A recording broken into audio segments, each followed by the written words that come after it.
I've been a K9 handler for almost 9 years, and in that time, I've worked with one partner I trust more than anyone else. His name is Rex, a 4-year-old German Shepherd trained in tracking and narcotics detection.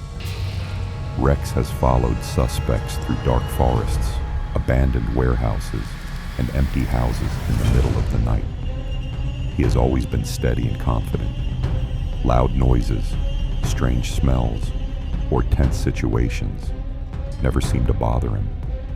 When Rex focuses on something, I know there's usually a good reason. That's why the call we received one quiet night stayed with me long after my shift ended. It started like many other police calls. Officers had tried to stop a man a few blocks away, but the suspect suddenly ran. He jumped fences, cut through backyards, and disappeared into the dark neighborhood before patrol could catch him. The officers followed his path as far as they could. Eventually, they reached a house where the side gate stood open and the back door had been left unlocked. Neighbors nearby had reported hearing shouting and what sounded like a struggle earlier that evening. No one knew whether the suspect had entered the home or simply passed through the yard. Patrol officers searched the first floor, but didn't feel confident saying the house was clear. That's when they called for a K9 team. Rex and I arrived about 20 minutes later. The house looked ordinary from the outside. It was a 2-story home sitting quietly in a peaceful neighborhood where nothing unusual usually happened. Patrol officers quickly explained the situation. The suspect had vanished only a few yards from the house, and the open gate suggested he might have gone through the backyard. If he had entered the house, he could still be hiding somewhere inside. I clipped Rex's leash and gave him the command to search. Immediately, he pulled forward with confidence, his nose low to the ground as he followed scents through the house. We checked the living room first. Nothing. The kitchen came next. Still nothing. Then the laundry room. Everything appeared normal. The officers downstairs watched carefully as Rex moved from room to room, but his body language stayed calm. So far, there were no signs of the suspect. With the first floor cleared, Rex and I moved upstairs.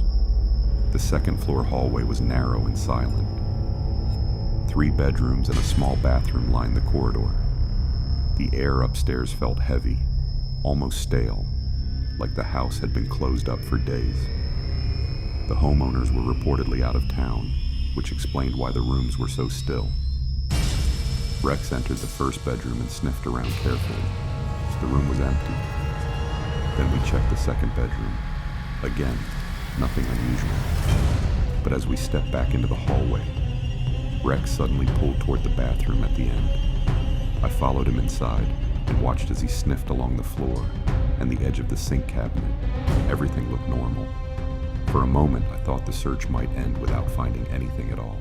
Then Rex froze. His ears lifted forward and his body became completely still.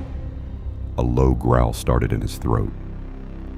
At first, I thought he had picked up a scent in the bathroom, but when I looked closer, I realized he wasn't staring inside the room. He was looking straight out into the hallway. His growl grew louder, turning into sharp barks that echoed through the quiet house. I slowly stepped backward out of the bathroom with him and looked down the hall. For a moment, I saw nothing. Then my eyes adjusted to the darkness. At the far end of the hallway stood a tall figure.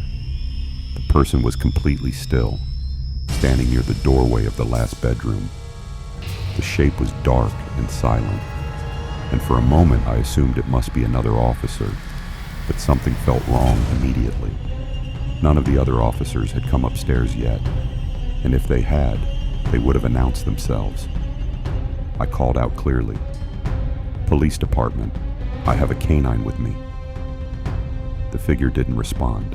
I asked again, louder this time, "Who is that?" Still nothing. Rex pulled backward hard on the leash, something I had never seen him do during a search. Instead of wanting to move toward the person, he was trying to get away. Then the figure slowly turned and walked into the bedroom at the end of the hall. I knew every officer working that night. and none of them should have been upstairs.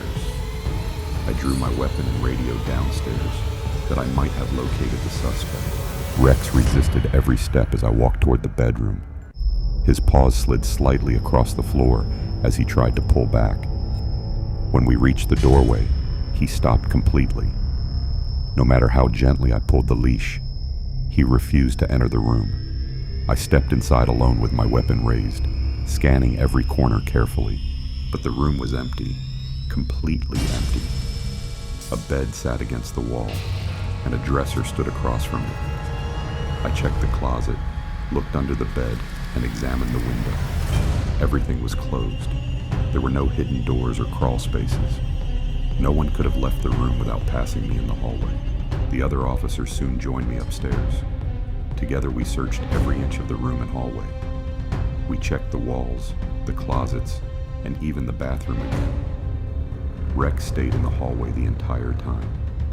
He refused to step into that room, no matter what we did. Eventually we ended the search and stepped outside into the cool night air. The moment we left the house, Rex relaxed slightly. Later he curled up quietly in his crate, but something about his behavior stayed with me. Rex has tracked dangerous suspects before without hesitation, but that night, he refused to enter that room. Some officers believe it was just a suspect who escaped somehow. Others have different theories. All I know is that Rex has never reacted that way before or since, and I trust that dog more than I trust my own instincts.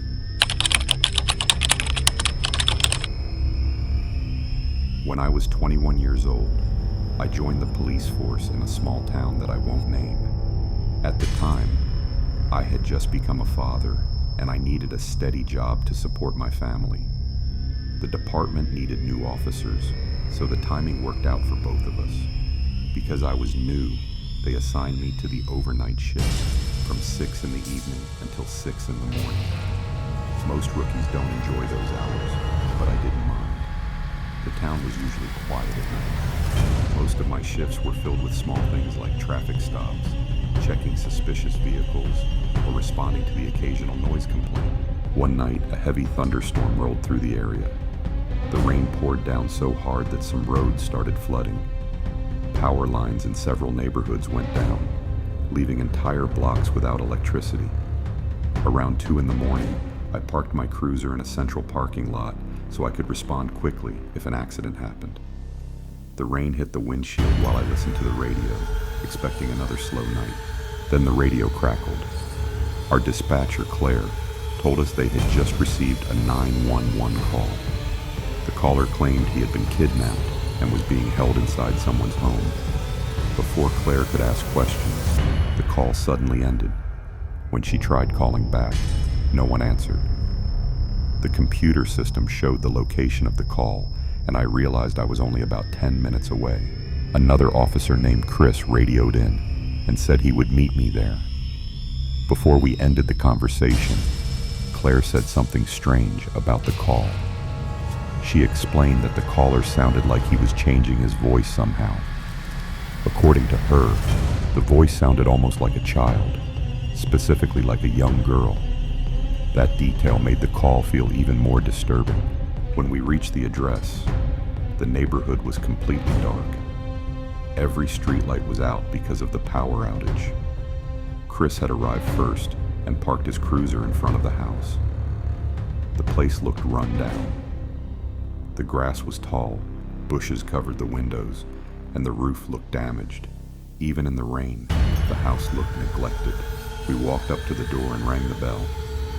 After a few seconds, we heard slow footsteps inside. The person stopped near the door, but didn't open it right away. For a moment, it felt like someone was watching us through the peephole. Finally, the door opened slightly, and a man looked out at us through the gap. The man said he lived alone and claimed the 911 call must have been an accident. But something about his behavior made me suspicious. Eventually, we obtained a warrant and entered the house. Inside, the smell was terrible. The living room was covered in dirty dishes, clothes, and trash. As I walked toward the hallway, my foot bumped into something on the floor. When I looked down, I saw a pink dollhouse toy. Further down the hallway, we found a strange room filled with toys and a life-size doll sitting in a rocking chair. Women's clothing was neatly folded on the bed, even though the rest of the house was filthy. The entire room felt unsettling. When I reached the door at the end of the hallway, the man became nervous and insisted there was nothing down there. The door led to the basement. When I opened it, wooden stairs descended into darkness. As I shined my flashlight down the steps, I heard a faint rattling sound coming from somewhere inside the basement. The homeowner began apologizing repeatedly behind us. That was the moment I knew someone was down there. Inside the basement, we discovered a locked room. When I opened the door, I found a man who had been held captive there for almost 2 years. Earlier that night, the homeowner accidentally left his phone behind while bringing food. The victim managed to use the phone's voice assistant to call 911. The disturbing part was the voice Claire heard on the phone. After years of captivity, the man had been forced to speak like a child. By the time he called for help, that was the only way he could speak.